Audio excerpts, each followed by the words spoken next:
नमस्कार, मैं डॉक्टर कपिल कुमार कुशवाहा आप सभी का हमारे YouTube channel Hindi for us में स्वागत करता हूँ। आज हम बात करने वाले हैं सम अदर इम्पॉर्टेंट टर्म्स जिनमें से पहली है वैलेंस इलेक्ट्रॉन्स। वैलेंस इलेक्ट्रॉन्स किसी भी एटम के आउटर मोस्ट ऑर्बिट के इलेक्ट्रॉन्स को हम क्या कहते हैं? Valence electrons. क्लियर है?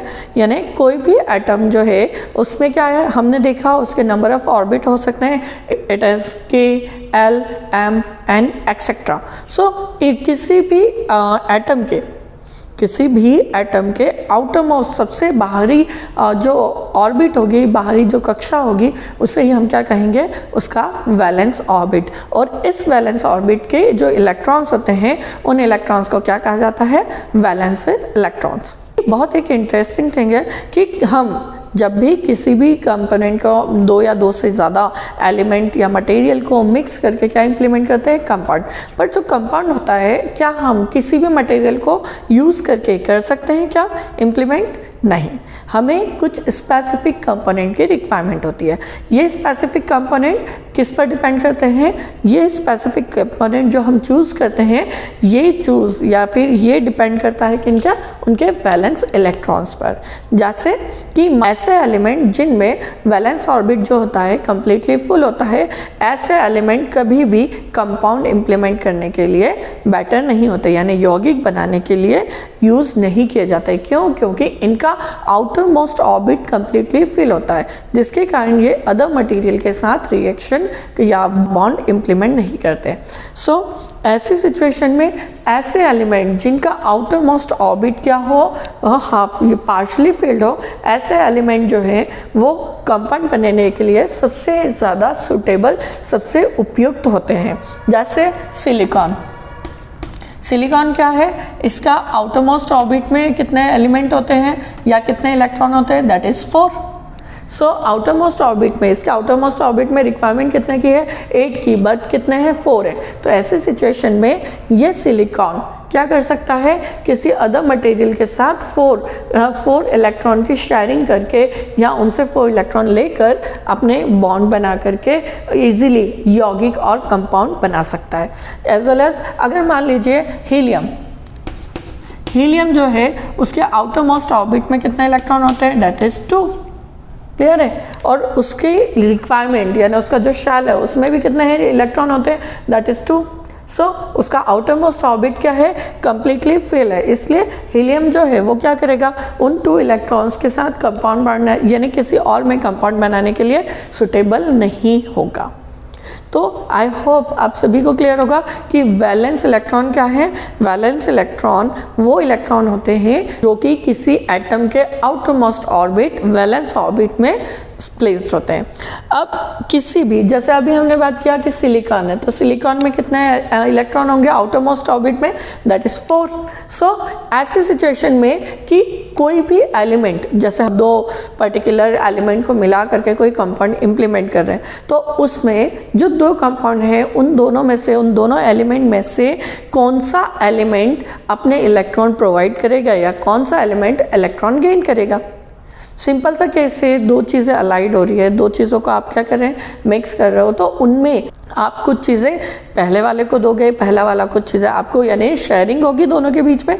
तो ये जो शेयरिंग है ये किस बेसिस पे होगी? आप में से, यानी हमने 2 एलिमेंट लिए, एक एलिमेंट क्या है जिसके आउटर मोस्ट ऑर्बिट में कुछ इलेक्ट्रॉन है, सेकेंड जो है उसका भी आउटर मोस्ट ऑर्बिट या वैलेंस ऑर्बिट क्या है? पार्शली फिल्ड है। तो ऐसी सिचुएशन में कौन सा एलिमेंट अपने इलेक्ट्रॉन प्रोवाइड करेगा या कौन सा एलिमेंट इलेक्ट्रॉन गेन करेगा? तो यहाँ पर सिर्फ 2 रूल, तो यानी सिंपल 2 कन्वेंशन होते हैं जो बॉर्स ने प्रोवाइड किए कि जब भी किसी एलिमेंट के आउटर मोस्ट ऑर्बिट में 4 और मोर देन 4 या 4 से ज़्यादा इलेक्ट्रॉन होते हैं, तो वो हमेशा क्या करते हैं? इलेक्ट्रॉन गेन करते हैं। ठीक है? पर अगर किसी एलिमेंट लाइक बोरॉन, इसके आउटर मोस्ट ऑर्बिट में क्या होगा?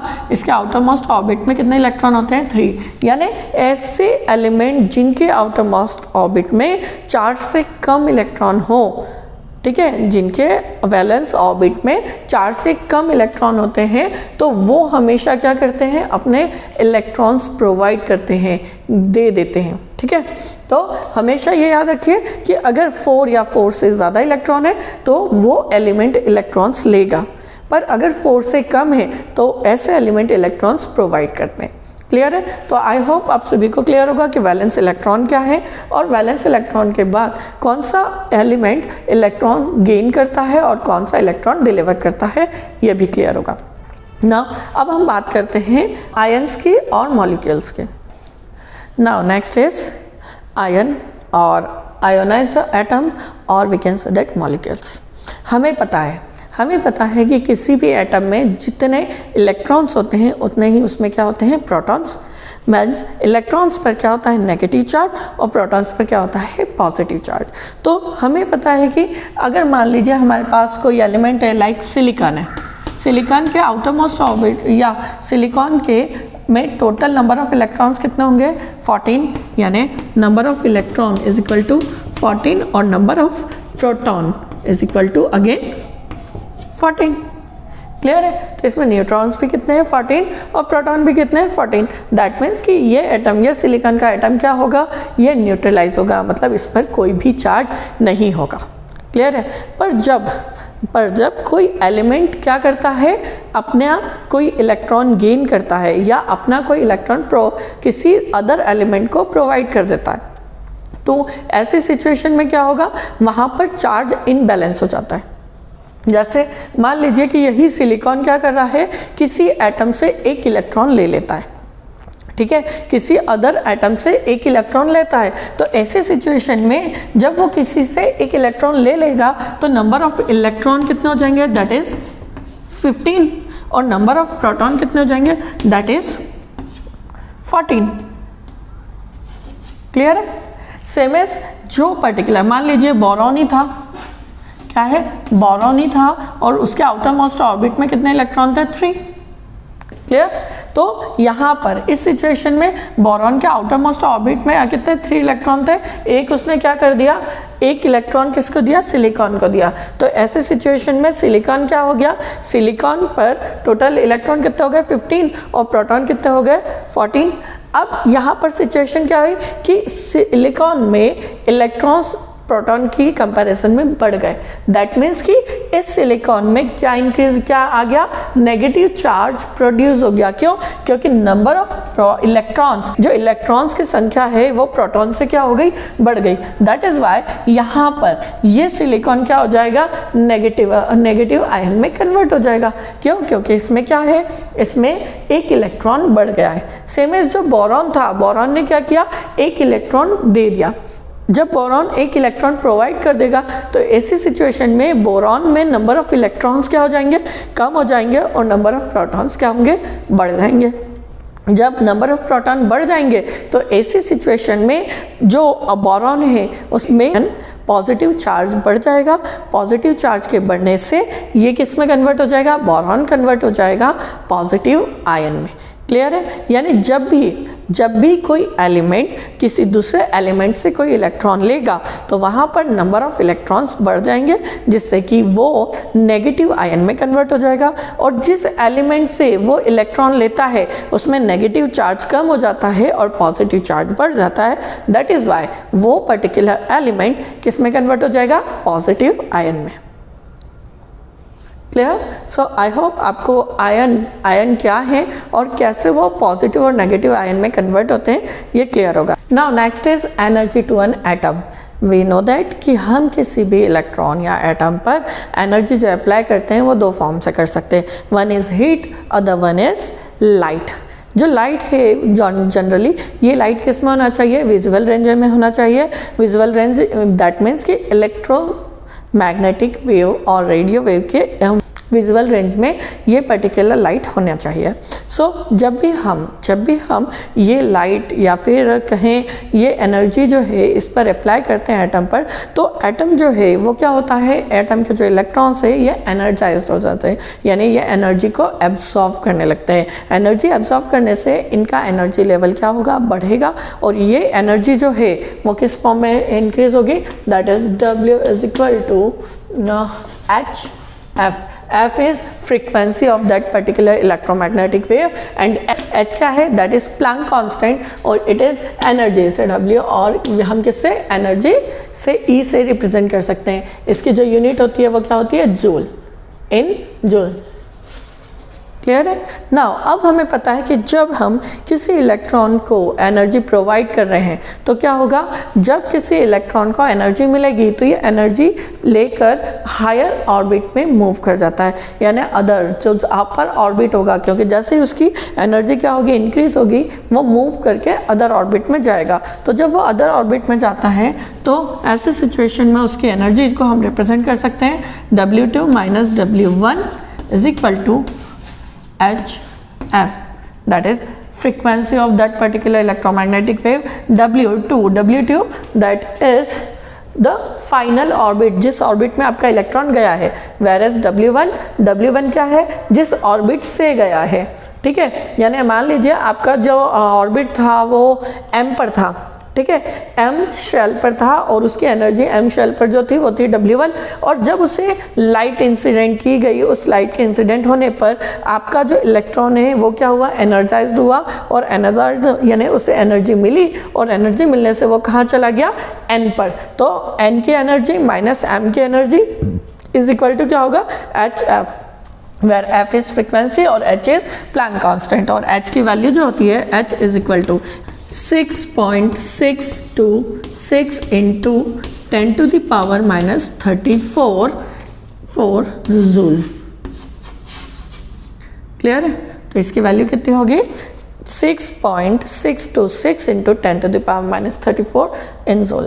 क्लियर है. तो इससे हमें ये समझ आया कि जब भी हम किसी एटम को एटम पर एनर्जी अप्लाई करते हैं in the form of heat और in the form of light, तो ऐसे सिचुएशन में उस पर्टिकुलर एटम पर क्या होगा, उसके इलेक्ट्रॉन एनर्जाइज होंगे, एनर्जी एब्जॉर्ब करेंगे. इस एनर्जी को एब्जॉर्ब करने से वो क्या करते हैं, वो अपने पर्टिकुलर शेल को छोड़कर उससे अपर शेल पर क्या कर जाते हैं, मूव हो जाते हैं. सेम एज अगर कोई इलेक्ट्रॉन एनर्जी को डिलीवर करता है, ठीक है, एनर्जी डेसिपेट करता है, तो ऐसी सिचुएशन में वो हायर ऑर्बिट से लोअर ऑर्बिट पर मूव कर जाता है. दैट मीन्स कि जैसे ही कि किसी इलेक्ट्रॉन पर आपने हायर एनर्जी दी तो वो क्या हो गया, अपर ऑर्बिट में चला गया, पर जैसे ही उसका वो पर्टिकुलर एनर्जी क्या होगी, लॉस होगी, वो डेसिपेट कर देगा, तो वो वापस से कहाँ जाएगा, अपने लोअर ऑर्बिट पर आ जाएगा. आई होप आप सभी को ये कॉन्सेप्ट क्लियर होंगे. जब कोई इलेक्ट्रॉन न्यूक्लियस के पास किसी ऑर्बिट में होता है तो ऐसे सिचुएशन में उसकी energy E is equal to minus 13.6 into Z square upon N square होती है. क्लियर है. जब हम किसी भी इलेक्ट्रॉन की एनर्जी को पॉजिटिव वर्टिकल एक्सिस पर हॉरिजॉन्टल लाइन के थ्रू रिप्रेजेंट करते हैं तो इसे उस पर्टिकुलर एटम का एनर्जी डायग्राम कहा जाता है. That is E1, now E2, E3, it is E4, where n is equal to 1, n is equal to 2, n is equal to 3, n is equal to 4. सो ये क्या है, ये हमारा एनर्जी डायग्राम है. जब भी कोई इलेक्ट्रॉन क्या है उसका इनिशियल लेवल पर है, दैट मीन्स कि वो क्या है, ग्राउंड लेवल पर है, दैट मीन्स कि वो क्या है, अपनी नॉर्मल कंडीशन पे है. पर जब भी वो ग्राउंड लेवल से अपवर्ड 2, 3, 4 एनर्जी लेवल पर जाता है तो हम ये कंसिडर करते हैं कि वो पर्टिकुलर इलेक्ट्रॉन क्या है, एक्साइट हो चुका है, उसे एनर्जी मिल गई है, जिससे वो क्या कर रहा है, अपने पर्टिकुलर लेवल को छोड़कर अपर लेवल पर मूव कर चुका है. आई होप आप सभी को ये एनर्जी बैंड डायग्राम क्लियर होगा. इससे हमने ड्रॉ किस बेसिस पे किया है, on the basis of energy of any particular electron. ठीक है। किसी भी इलेक्ट्रॉन की एनर्जी को हम हॉरिजॉन्टल लाइन के थ्रू रिप्रेजेंट कर रहे हैं जो कि पॉजिटिव एक्सिस पर वर्टिकली शो हो रही है। ये पर्टिकुलर ये जो लाइन से horizontal line N2 N3 N4 ये क्या है, ये एनर्जी लेवल्स है, डिफरेंट एनर्जी लेवल्स जिन्हें हमने एक सिंगल डायग्राम के थ्रू रिप्रेजेंट किया है।